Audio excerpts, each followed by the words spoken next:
Those could be the bloopers. Okay. Hi, welcome to the bruhcast podcast. My name is Yellow. I'm here with my friends I'm a 10, Sanzi Wall So 031, and Sub. Yep.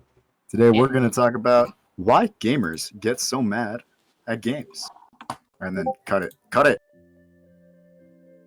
today we're going to be looking at the article "Why Do Video Games Make You Angry?" by Sub. Can you chime in? His name is Dr. Kabir. I don't know Kabir if I Lau. appreciate that. All right.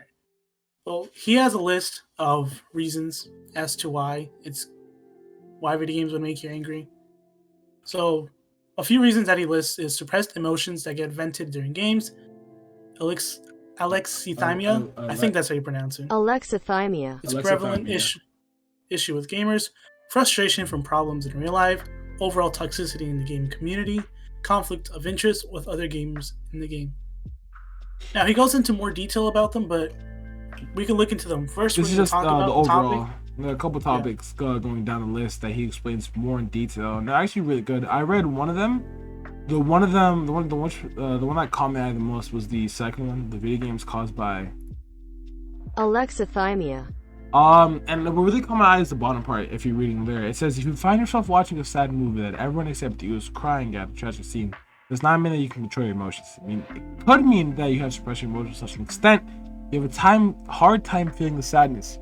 However, that does not mean that your emotions no longer control you. It just means that when they impact your behavior, it is harder for you to be aware of it. Now, that really caught my eye because, whenever I think about someone crying at a movie, I'm thinking like, oh, that's just an emotional scene. It makes sense.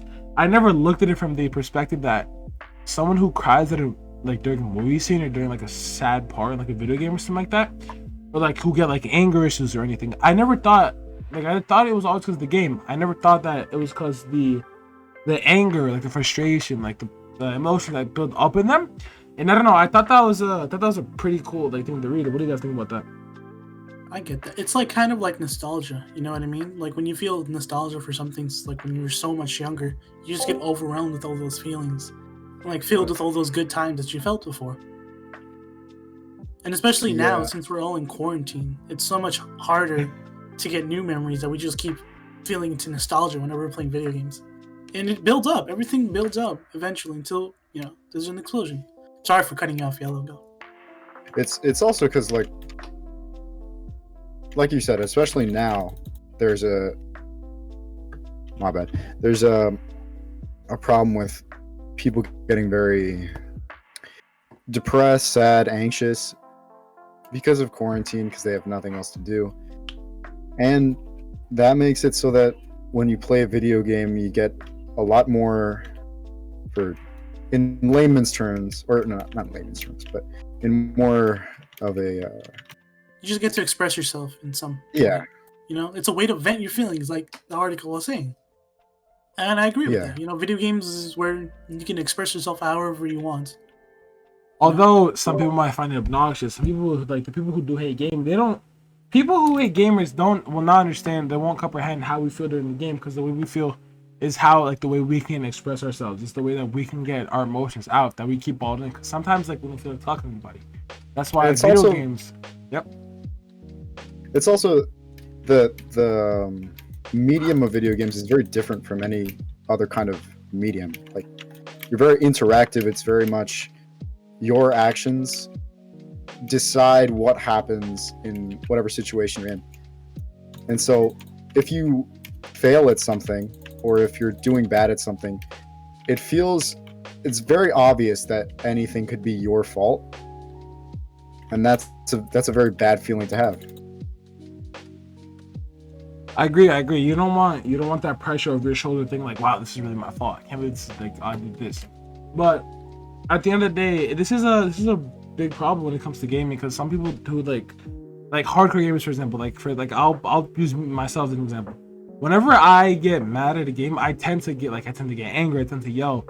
I broke a controller one time, but now I feel like as you get older, and if you want, you could start to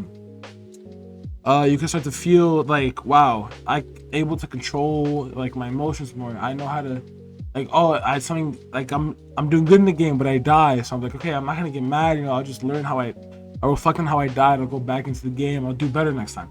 It's the fact that you need to know in your head when it's time to control emotions and like when you can do certain things emotionally, and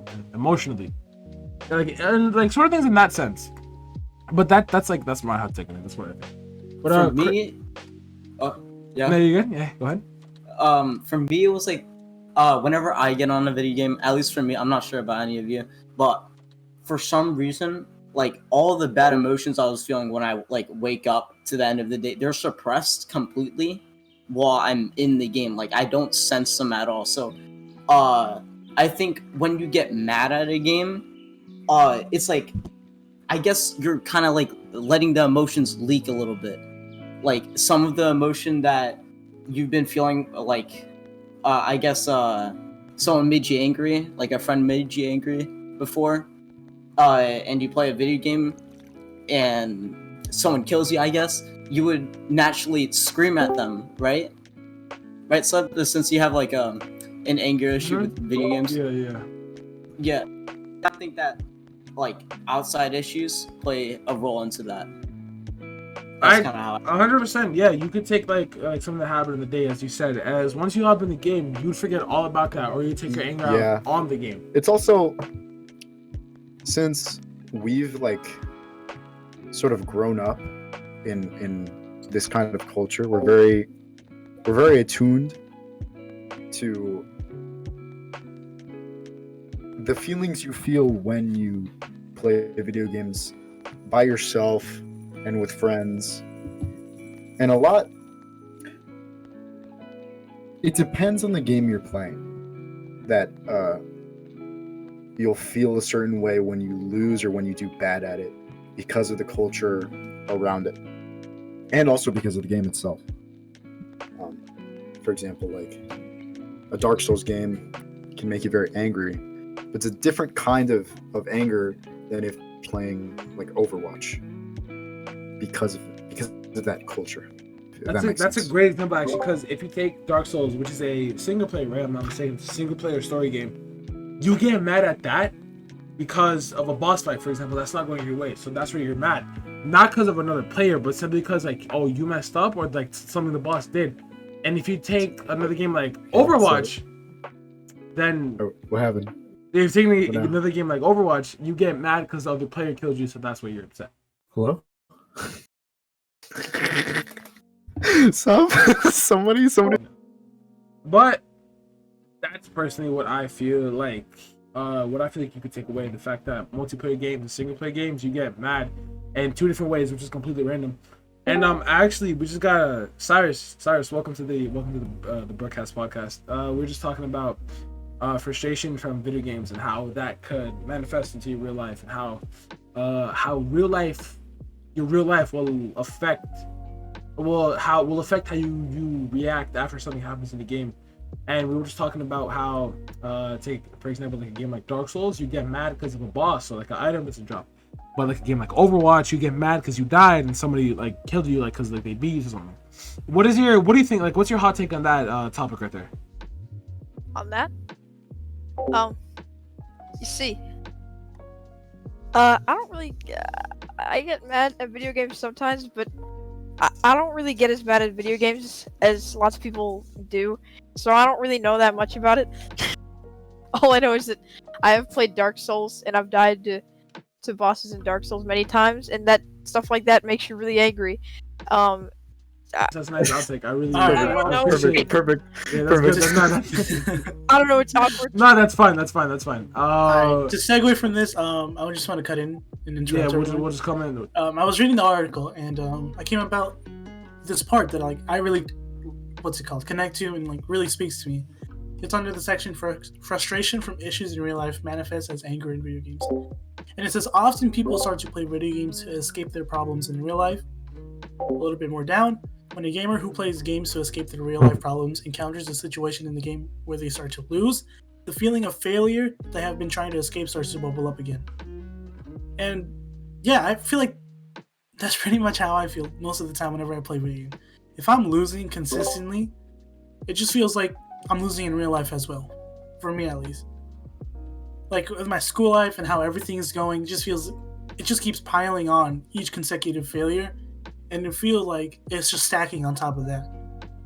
So when you start feeling that way in a game, the emotions that you get from school build up, and then they just make you angry, and they get you frustrated, and actual anger, not just angry when you get mad at like when someone's trolling you or something like actual anger, which once you get off the game. But like if I ever get off a game because I'm angry at myself, it's like the worst feeling ever to get, and you just feel like you're a failure. As dramatic as that may sound, you know. Yeah, no, you have a point. I'm actually glad you brought that up. You have a point 100%, because I feel like if you go into a game like, oh, I'm so glad if I get to play, I get to take my mind off of things, and then you start doing bad, you're like, wow, I can't believe this happened. Like, I thought I would play good today. I thought I would be in a good mood. You're like, man, I suck in real life, and now I suck in games too. Yeah, and then you're like, shit, man, like I'm not doing good. Like, fuck, like. And then you're just like, damn, I guess I'm gonna have to stop playing. I'm gonna have to get off the game. And then you just think about it, like the problem that you had going to the game is gonna be there coming out the game, and it's just not gonna help. Like it's gonna add on. It's gonna make you feel a lot worse than what you did before. 100%. And that's interesting too, because like even though you always, or most of the time, you'll feel that way, you still come back even after an experience that would make you feel like very angry at yourself or angry at the world. You still come back the next day or whenever you come back to that same game and get the same feeling. And I'm not trying to say like video games are bad or anything, but it's interesting that we do that, you know. It's not that video games are bad, right? It's the fact that how you can take the video game, like how you perceive it, how you make it into your life. So, because I know I saw a while back that people were blaming video games for a lot of crimes committed, but that doesn't go for a lot of people. That's for some people who have problems. It's something that's not even the game. Like, yeah, you'll get mad, but if you get mad to the point where you want to hurt somebody or like do something really bad, you need to get yourself choked out, because that's not like a normal thing. That shouldn't be happening. When you play games, you want to play games to escape the real world. You want to play games to get your mind off things, like we said before. So the fact that you're getting even angrier, like, okay, that happens, I understand, but like don't take it on somebody. Better maybe get off the game, go for a walk, get a glass of water, do things that you know can relax yourself. And that's why I feel like people exaggerate when they say that video games cause crime. It's not the video game, but it's the person's mentality, not the game. Okay, the game has a lot of influence on that, but that's the person's fault if they're getting influenced by the game like that. That's how I take it. Adding on to that, in the article after this paragraph where I was talking about, it says that it activates their ego. 100% agree with that. And it says that the ego is a protective mechanism that arises to protect us from emotional pain. I agree with that. That's why people are so toxic.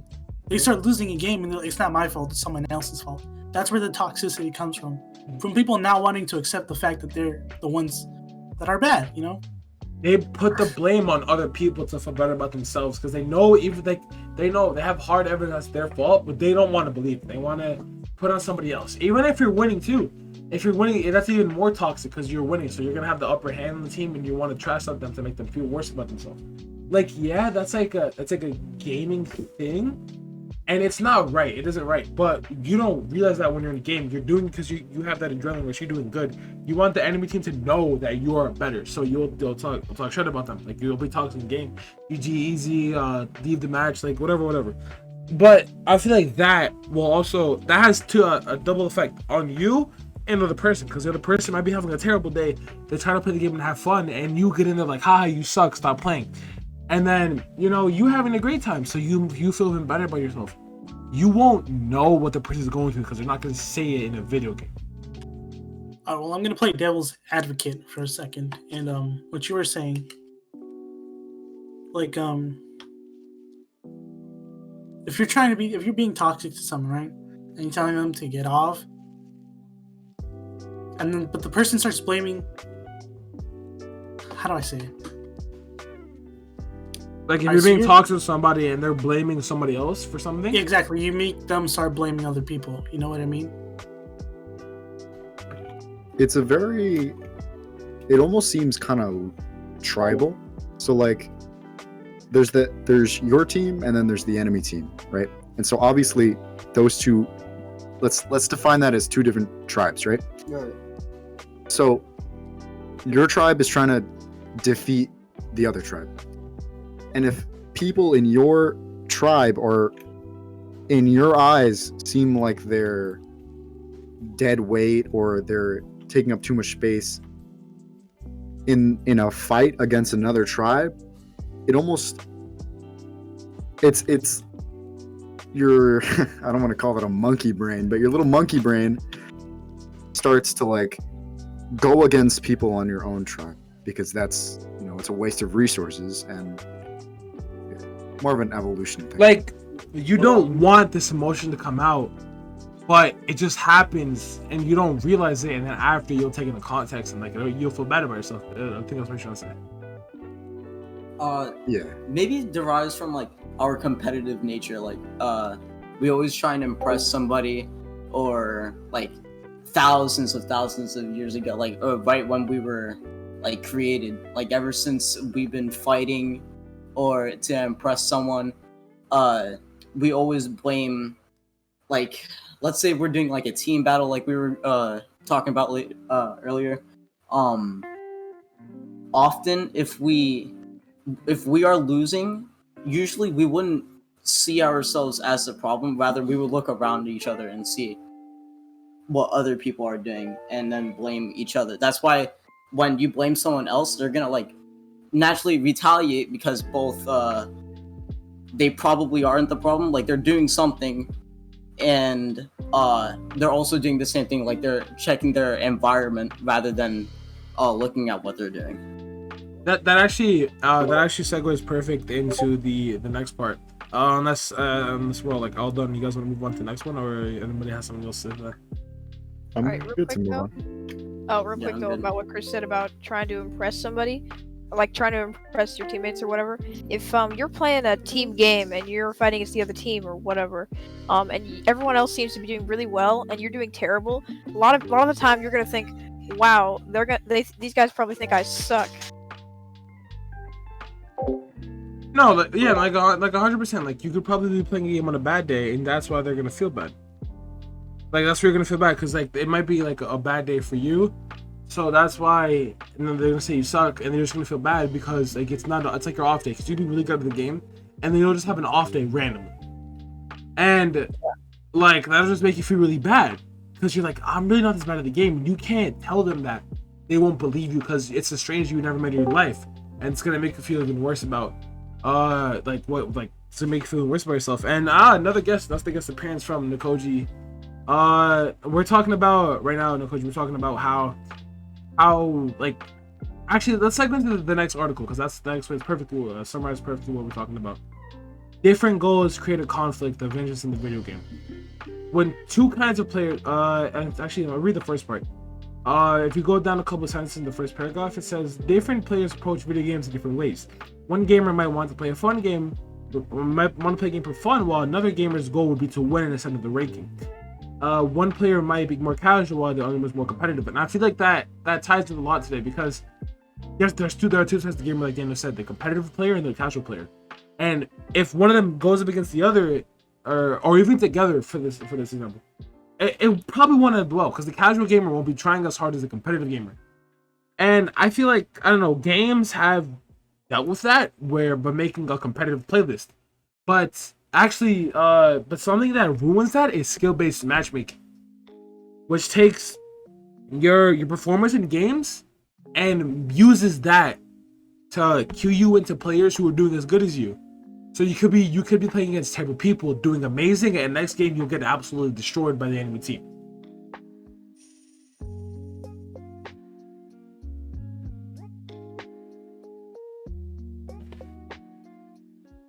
Wait. But as we transition away from that topic, that's really most article we just and transitioning away from that topic, we're gonna talk about why we feel as if gamers. Yeah, why do we feel like that? can't have shit in this house. Oh, I swear to God. And transitioning out from this topic, we're gonna talk about why we, like the 5 or 6 of us here, why we feel as if our group of gamers, or there's like gamers in general, why we feel like we're the more oppressed community when it comes to just, you know, communities in general. I'll be the first one to talk about this one. Honestly, in my opinion, I don't think gamers currently are being oppressed as much as before, or at all even. Because right now, being a gamer, or someone who plays video games, isn't, seem as an outcast anymore, because it's such a popular thing now, you know? Especially with TikTok and how it trends on there, being a gamer and all the things that go on there. Being a gamer isn't seen as hated anymore. And I feel like even adults are starting to see that as well. Yeah. Oh, actually, yeah, then go ahead. Gamers also, it's a very loose definition, because a gamer is someone who plays games, and that could be literally anyone. And I mean, that's sort of, let's say, and I don't want to really get into anything too political, but like, let's say you're already in some sort of oppressed community, and then you also happen to play games. Does that make you a gamer who is oppressed, or does that make you someone who is oppressed who also plays games? If that makes sense. Someone who is oppressed and also plays games. I think, at least. Yeah, I agree with that. If you're being oppressed for your skin color, then being a gamer, what's it called? Because I don't think it's an oppression, a form of oppression. Being a gamer, then no, it would just be I'm oppressed while being a gamer. At least nowadays, I feel like it's changed. Because nowadays, like you said on TikTok especially, I feel like it's trendy to be a gamer. It's not even something that you pick up as a hobby. It's just it's become such a trend that if you do it, it seems as normal. Exactly. That's why I don't think there's as much oppression towards it. No, at least in our generation. You know what I mean? Uh-huh. Like older generations, of course they're gonna look down on us. And Yeah. Of course, same thing with us. We look down on the younger generations. That's how humanity is, and that's how we'll always be. We'll always think that our stuff is better than everyone else's. There's a word for it. Yeah, word for I think it's some sort of German word for the feeling that of superiority over another generation, or the younger generation. I'll look it up. Hold on. Yeah, I got you. Regardless, being a gamer, it's a trend now. Everyone does it, and I don't think there's any oppression with it. Also, a lot more people have actually started. Along with that, there's a lot more people that actually started playing games too. So there are less people to talk down or just talk bad about people who play more games. Because especially since people started quarantining, more and more people are starting to play video games because they're cooped up in their houses with nothing to do. So there's honestly that might as well. Yeah, like a lot of consoles were being sold out at the beginning of quarantine towards the middle, and it just goes to show how like gaming has evolved over, like, especially just this year. A lot of people started getting into games, and it's wild when you look at like the percentage of people who went from not like having any gaming hobbies to, like, for example, pick up a Nintendo Switch. And I know as corny as it sounds, but simply playing a game like Animal Crossing, that's still gaming, regardless of what game you play. Like, you could be a mobile gamer.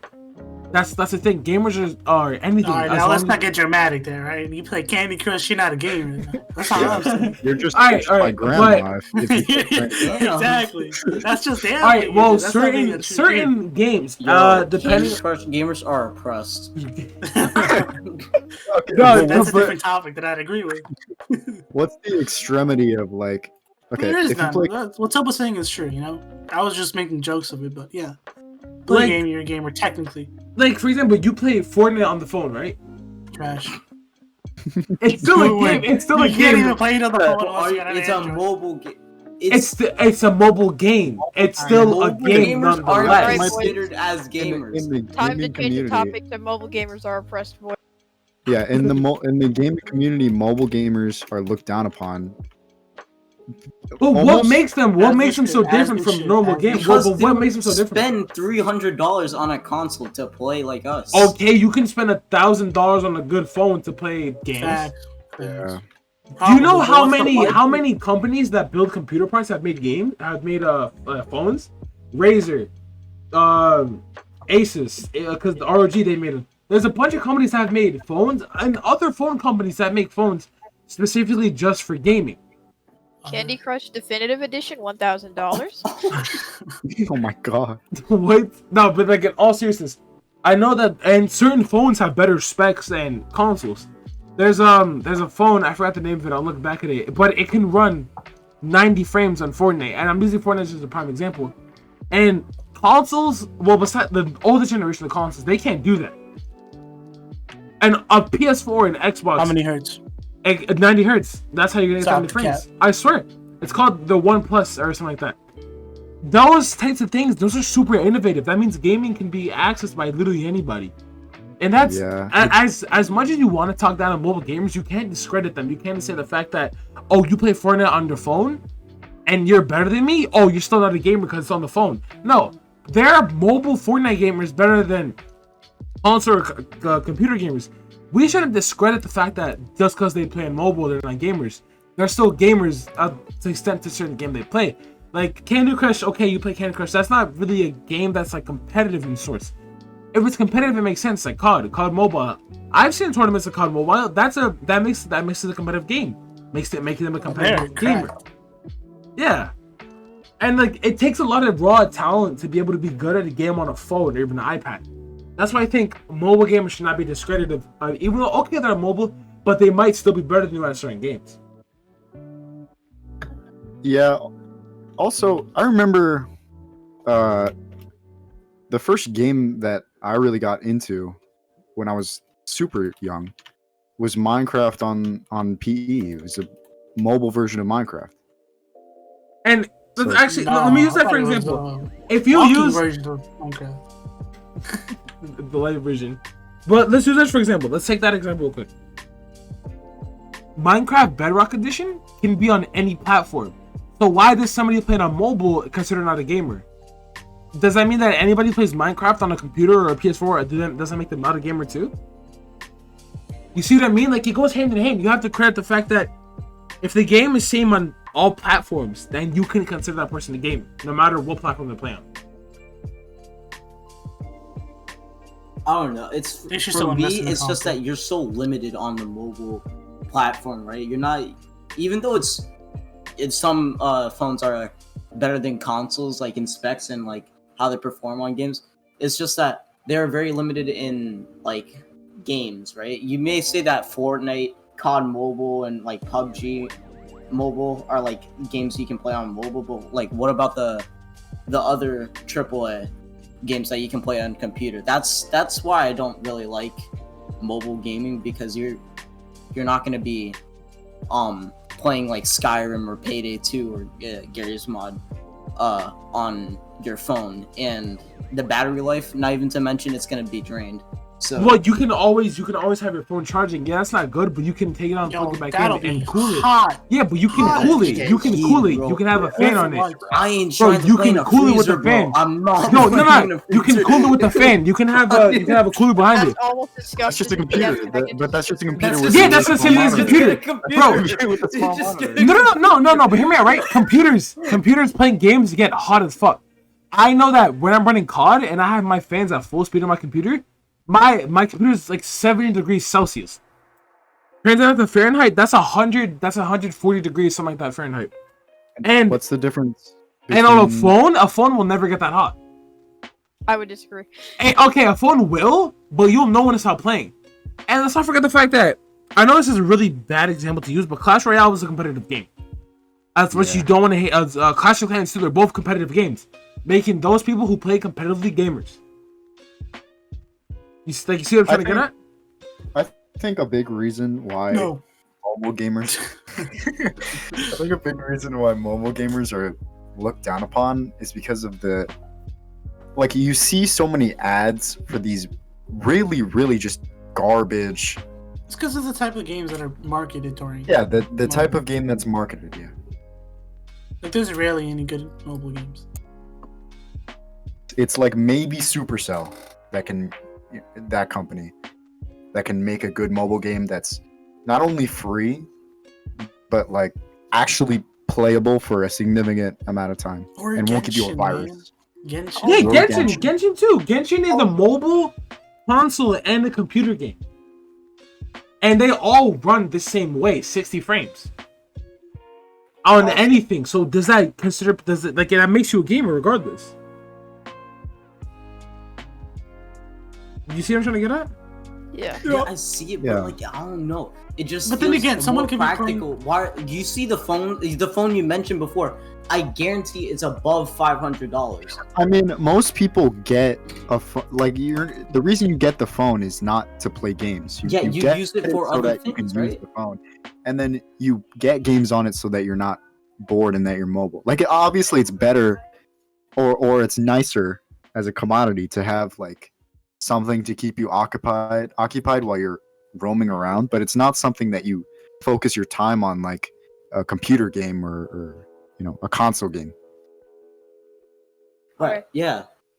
Yeah, also, another reason I think that mobile games are looked down upon a lot is because lots of mobile games are just covered in ads, all of them. Yes. There's so many ads on so many mobile games, and it gets really old when you're playing a game to get stopped for like 30 seconds at a time just to watch ads that you can't skip unless you want to close the app and open it Yeah, again. and a majority of them is pay to win. Like, I guess let's go back to Candy Crush, right? Candy I Crush, say the exact same you thing have with lives. I don't You think have Pay to Win lives. was a good example for that. Okay, but like EA. there are I remember playing Call of Duty Mobile and you had to buy a weapon instead of like unlocking it, or I think you could unlock it but through the battle pass, but it takes games that a have long time. the loot box system where you Yeah. unlock guns. I think that there's gonna be like more of a pay to win or like pay to win aspect to like mobile games compared to desktop games or games on console. Oh yeah. One more thing about the whole mobile ad thing. A lot of these mobile ads, I remember I once got an ad for Gardenscapes and it literally just showed get her out of the trap or whatever. There was like sharks and crap, and it was an ad for Gardenscapes. Like half the time these ads don't even show the game they're advertising. And Yeah. So since we're pretty much canceling mobile Fuck games, cancel culture. let's talk about cancel culture and how that's the stupidest thing ever in the world. Honestly, Canceling people over the littlest things ever. Alright? they canceled. Can you believe this? Like on Twitter, I found out like a year ago or like 6 months ago. I don't know. It still happened. They canceled Genghis Khan. How are they gonna Keep cancel him. I don't know. I don't know. He's already dead. So therefore, he should be like nobody should care about him because now he's dead. He can't do anything. But somehow, like these people, right? They found a way to bring the topic back alive because it was trending too. And I don't get it. I honestly don't get it. It's a lot of degenerate content on like Twitter and Reddit. On a lot of forums, is like it's almost a competition on who can be better at a certain thing. And cancel culture, it's a very malicious thing. It's very subjective as to what you should be canceled for, since it's more of a I don't think It's more people of a should be canceled for anything, regardless of what they do. I feel like they should be faced with punishment, Not canceling. What's canceling gonna do? Just bring more attention to Maybe the it's like situation. creating a trend out of ruining people's lives. Yeah, like, that's they don't horrible. even, Why do people want that? I don't know. Like some people use it to their advantage to ruin. Like, let's say you hate somebody. Like I heard that some kid killed himself because of cancel culture because he was like accused of rape, and cancel culture played a role into that, and he eventually did that. I agree with generally what you were saying, but I disagree with you there being cancer culture in entirety, I feel like it's dumb. It does nothing.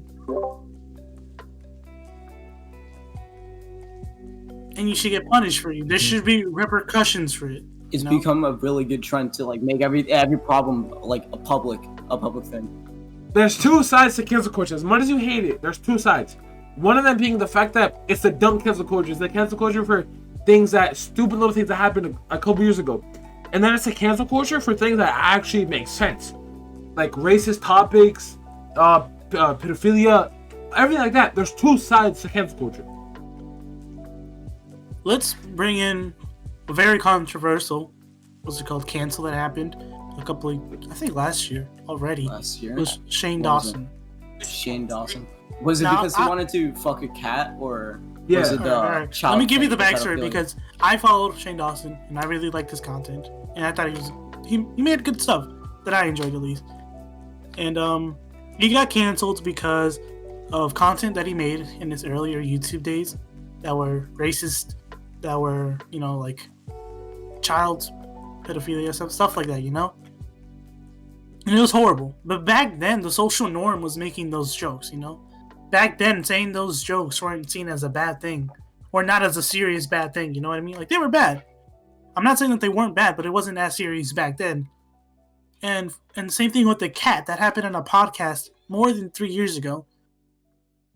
And he was obviously joking. They're all jokes. And joke is subjective, you know? It's humor. It could be dark humor. At the end of the day, they're all jokes. He didn't mean any of it. And it's all jokes. But people still canceled him. Same thing with David Dobrik, actually. He was almost getting canceled for that, but he like instantly shut it down. Because he made those types of jokes like a year ago. And it's funny because it was a year ago. I don't know why people just now wanted to change it, because I honestly think, as controversial as this is what I'm about to say is about to sound, I think this was the Black Lives Matter movement. I think that there's two parts of that. People who thought it was a trend, and people who thought like, oh, this is a real thing.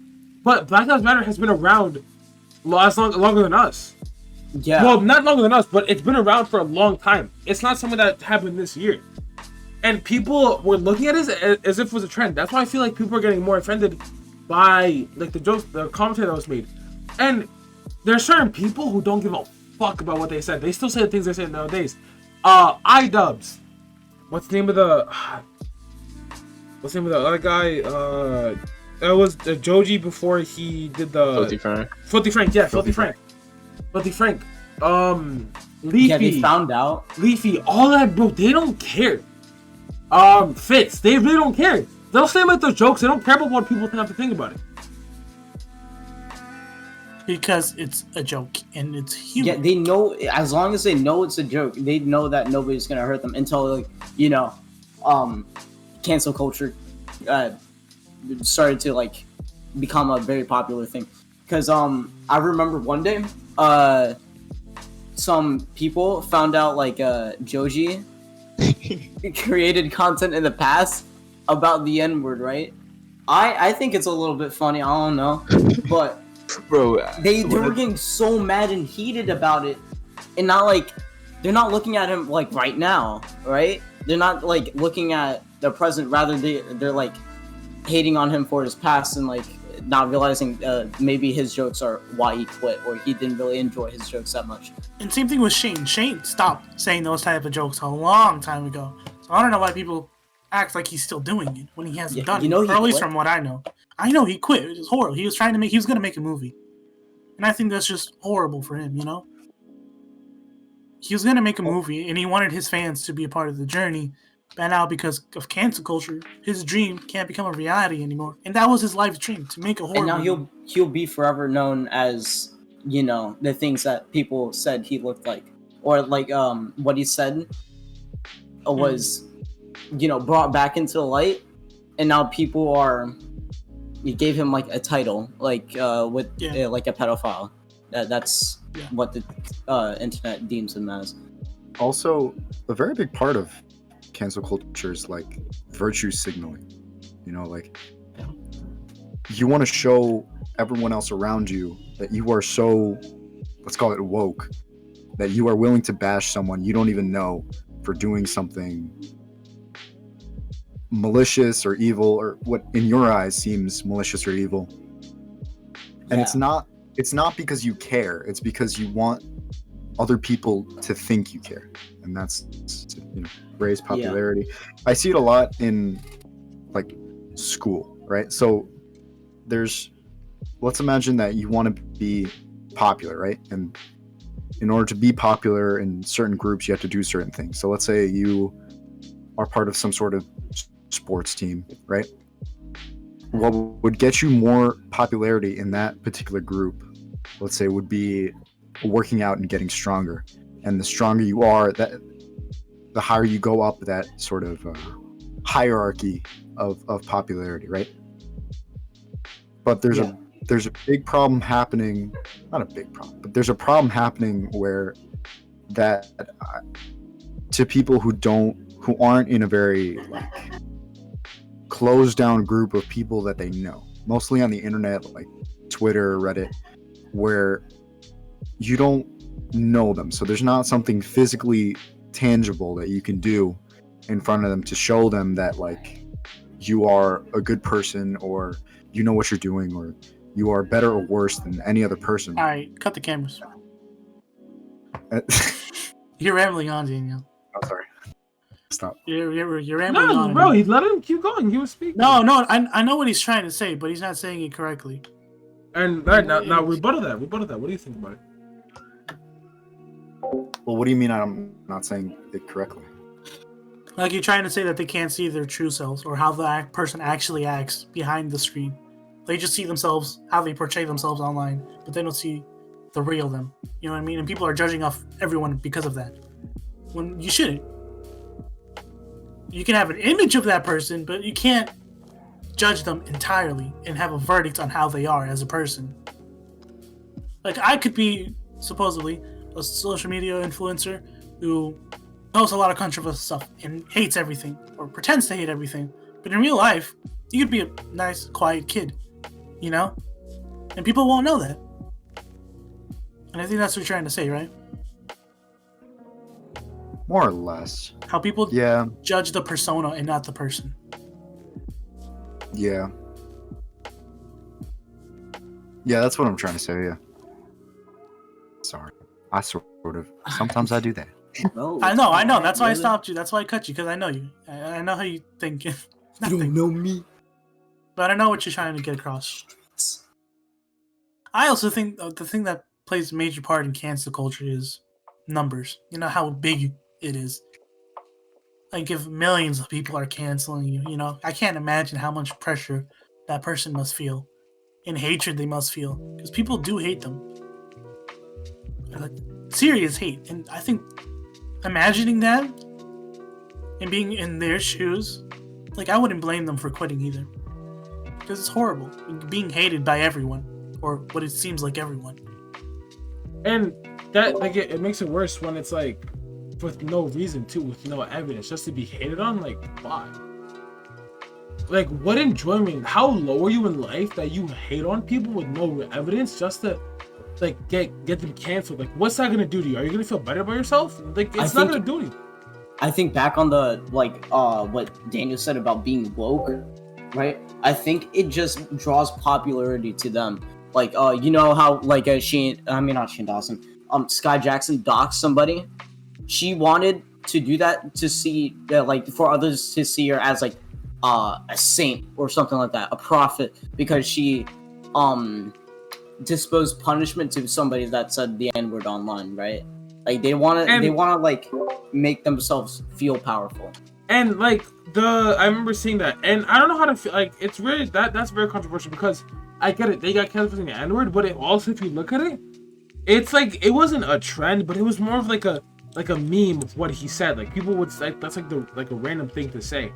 I get why she did what she did, but I feel like doxing him for what he did, I feel like that's her response to it was completely immature and not correct at all. That's not how things. She got the parents of the kid. She got them their jobs taken away. Like it's not their fault. It's his fault. He should be punished, not them. Like she took it to an extent. She kind of made it way too personal and took it the worst way ever. Not like I wouldn't even think in any situation doxing somebody would be okay, because sometimes it can result in death, because if you dox somebody, obviously someone's going to go out of their way to hunt them down and do something people are fucking crazy. terrible.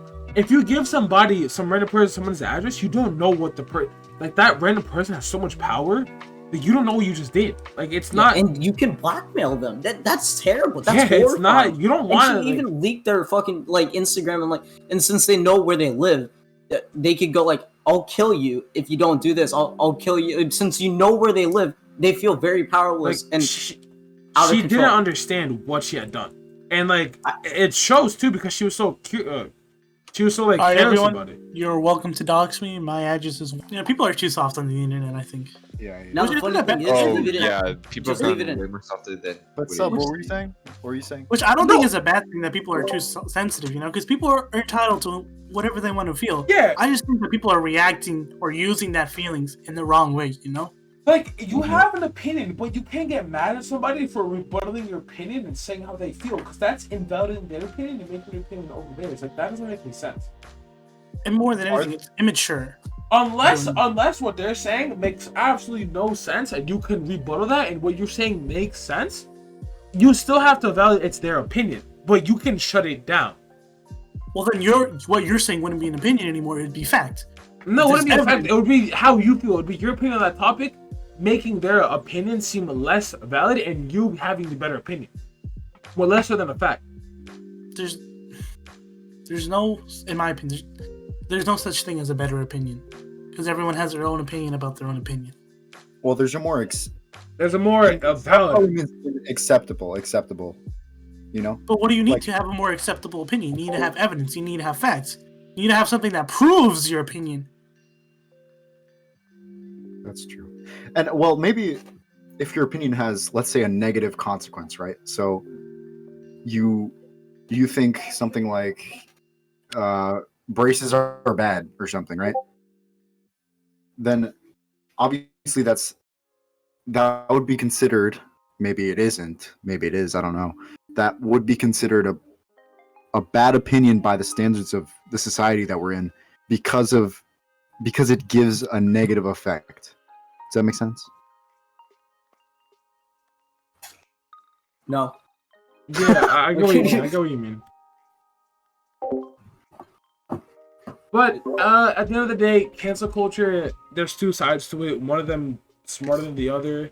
But just cancel culture in a whole, I feel like it's something that's just like... It should just be... Yeah, well, it shouldn't I even feel like exist. there should be something else in place of cancel. It shouldn't be cancel culture. It should be, hey, let's call this person out.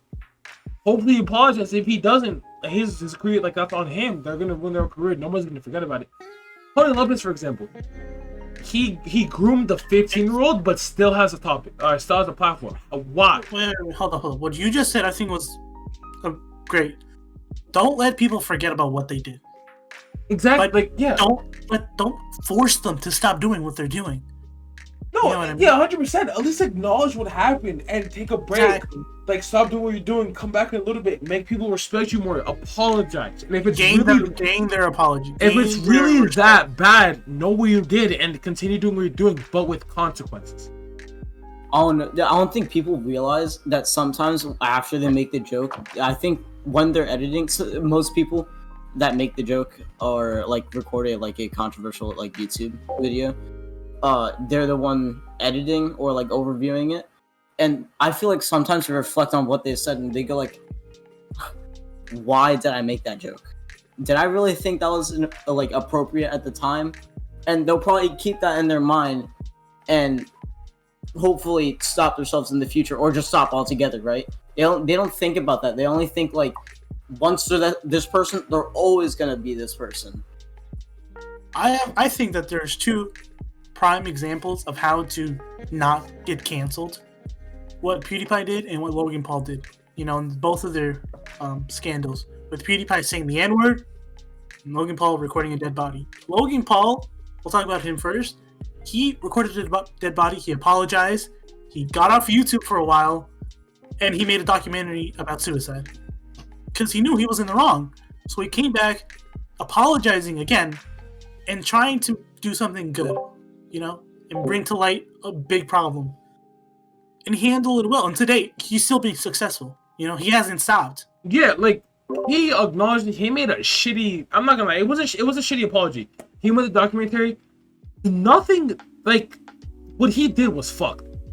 Never should have done that. How do you record that? Like it doesn't make any sense. And the fact that he uploaded it like with all those thoughts in mind, fucked. That's like, yeah, like why? What was the point of it? Like, what are you doing with that?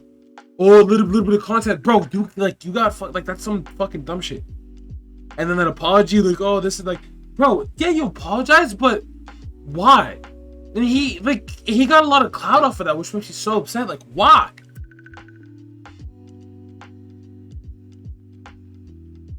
Yeah, there shouldn't have been he shouldn't have had to apologize in the first place because he shouldn't have done it in the first place. That's Exactly. I agree with you. But it's all he can do, right? Exactly. That's all he can do. And He handled it at well. least, yeah. At least he. It's better than not realizing it and like stopping going like, it yeah, I before. recorded a dead body and I'll keep the video up because YouTube won't do anything about it. What's it called? And he stopped for a while, but it came back because what's it called? He wanted to continue being successful, and he still is. Do people forget about it? No, people still know about it. People still remember it. People still know that he's fucked up for what he did. I think another important person to talk about would be PewDiePie and how he handled it. He said the N-word. He apologized for it. I think he took a break from YouTube for a while. But he also got his, what's it called? His YouTube Red show taken away from him. And he got a lot of censorship, you know what I mean? I'm pretty sure he's the one who has started the apocalypse because of that. But he's still going, you know what I mean? He's still being successful. Because Still being the he top knew YouTube what he did was wrong. He apologized. He looked at it. He apologized. He changed as a type of person. So did Logan Paul. Well, we wouldn't know because I think that Logan Paul's excuse was ass. I don't think that I think I'm pretty sure it was scripted. He did all that just because he wanted a clout back. But PewDiePie is more of a sincere person. Because PewDiePie, he cares about his fans, but he doesn't like. He posts what he enjoys. It's not gonna really influence that much. So I honestly feel like PewDiePie handled it way better of a situation than like it's two different situations, but the fact that what Logan Paul did was way worse than what PewDiePie did, but PewDiePie handled it way better than what Logan Paul did, and that just shows how much like how they different in persons. Because PewDiePie, he apologized and he took a break. And he's back and he knows what he did. It's not something he's gonna forget. And like you can excuse it to some sort of extent, but it's like you could be like, oh, it was the heat of the moment, but that's it, nothing else. So I feel like the way he came back, the way PewDiePie came back, is way better than what Logan Paul did. Thank you guys so much for making it to the end of the podcast, the broadcast podcast. Today we talked about video games make us angry, oppression of gamers, mobile games, and cancel culture. If you guys enjoyed it, let us know, and we'll catch you guys in the next podcast. Bye. Bye. Bye. Shut up. It's only me.